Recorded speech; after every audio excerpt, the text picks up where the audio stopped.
পরমাণুর গঠনের কয়েকটা একদম বেসিক ডেফিনেশন, তার মধ্যে একটা হচ্ছে আইসোটোপ।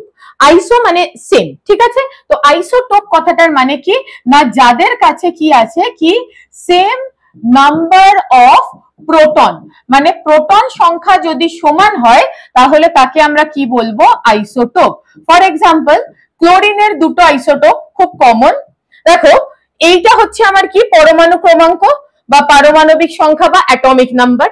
এটা আমার কি হচ্ছে ভর সংখ্যা, একটু আগেই বলেছি ভর সংখ্যা।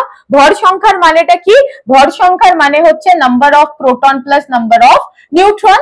তো এই ক্ষেত্রে দেখো কি পি মানে পরমাণু ক্রমাঙ্কটা কি হতে হবে না, সেম হতে হবে, তাহলে আমরা তাকে কি বলবো, আইসোটোপ। ফর এক্সাম্পল হাইড্রোজেনের তিনটে খুব কমন আইসোটোপ আছে, যেটা হচ্ছে হাইড্রোজেন, ডয়টেরিয়াম এন্ড ট্রিটিয়াম।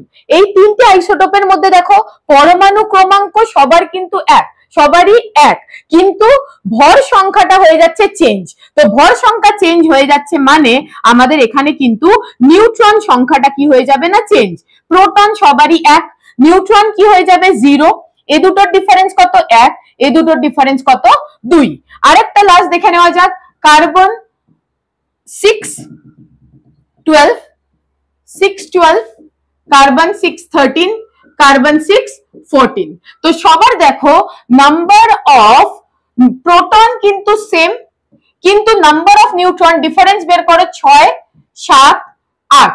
তার মানে পরমাণু ক্রমাঙ্ক সেম হওয়ার জন্য আমরা এই তিনটে স্পিসিসকেই কিন্তু কি বলবো, আইসোটোপ, কিন্তু এর মধ্যে নাম্বার অফ নিউট্রন কিন্তু ডিফারেন্ট হয়ে যাবে। তো আবার বলছি, আইসোটোপ কাকে বলে, পরমাণু ক্রমাঙ্ক সমান হবে কিন্তু ভর সংখ্যা আলাদা হবে। ভর সংখ্যা আলাদা হওয়ার মানে নিউট্রন সংখ্যা আলাদা হয়ে যাবে।